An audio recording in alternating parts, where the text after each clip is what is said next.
नमस्कार, मैं राजकुमार श्री औरबिंदो सोसाइटी से आप सभी का हार्दिक स्वागत करता हूं। हम शिक्षा में शून्य निवेश नवाचार कार्यक्रम ZII द्वारा संकलित एक रोचक नवाचार के बारे में विस्तार से जानेंगे।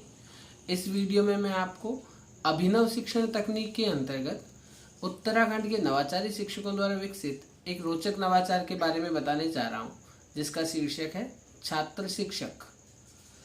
नवाचारी शिक्षक एक दिन अपने घर में बैठे थे। उन्होंने देखा कि उनकी छोटी बेटी खेलते खेलते अपने शिक्षक को कॉपी कर रही थी। वह दीवार के पास खड़ी अपने व्हाइट बोर्ड पर बिल्कुल वैसे ही कर रही थी जैसे उसकी शिक्षक उसकी क्लास में करती हैं। वो बिल्कुल उन्हें कॉपी कर रही थी, साथ में कुछ टॉपिक पढ़ाने का प्रयास कर रही थी।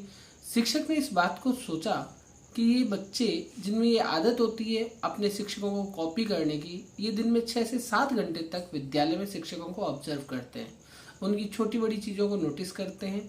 इनमें शिक्षा की जो गुण हैं वो कूट कूट कर भरे होते हैं। वे अगर किसी टॉपिक को सीख कर फिर सिखाएं तो बहुत अच्छे से काम कर सकते हैं और इससे स्व अध्ययन की प्रेरणा भी आएगी इनमें।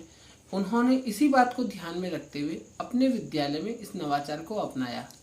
उन्होंने अगले दिन कक्षा के अंदर सभी छात्रों से कहा कि अब हम प्रतिदिन 20 से 25 मिनट तक इस गतिविधि को करेंगे।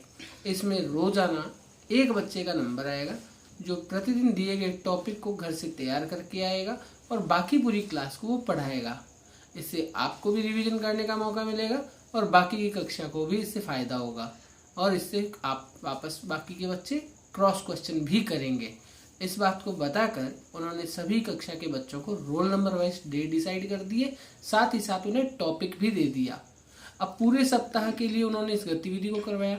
बच्चों ने इस पे बहुत अच्छा आउटपुट दिया। वे इस पर घर से स्टडी करके आते, बुक से, नोट्स से, ये सारी चीज़ पढ़ने के बाद में कक्षा में आकर बारीकी से हर चीज़ बच्चों को डिस्क्राइब करते। शिक्षक भी उस दौरान क्लास में पीछे बैठकर बच्चों को नोटिस करते। अगर कोई बच्चा गलती कर रहा है तो शिक्षक उसे बीच में रोककर सुधारते। इससे बच्चों में काफ़ी ज़्यादा सुधार आए। क्योंकि बच्चों का दोस्त ही उन्हें पढ़ा रहा है तो बच्चे उससे क्रॉस क्वेश्चन पूछने में भी झिझक महसूस नहीं करते।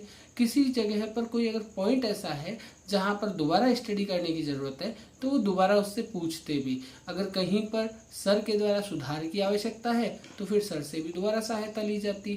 तो इसके माध्यम से बच्चों में आपसी सामंजस्य बढ़ा, विद्यालय में निरंतरता बढ़ी। क्योंकि छात्र सामने खड़ा होकर के बोल रहा है तो उसमें आत्मविश्वास की वृद्धि हुई।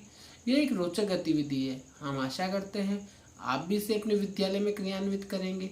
हम इस प्रकार के दिलचस्प नवाचार आप तक लाते रहेंगे। आपसे अनुरोध है आप हमारे YouTube चैनल ZII को सब्सक्राइब करें। यदि आप ये वीडियो फेसबुक पर देख रहे हैं तो हमारे फेसबुक पेज को अवश्य लाइक करें। आपका बहुत बहुत धन्यवाद। Thank you.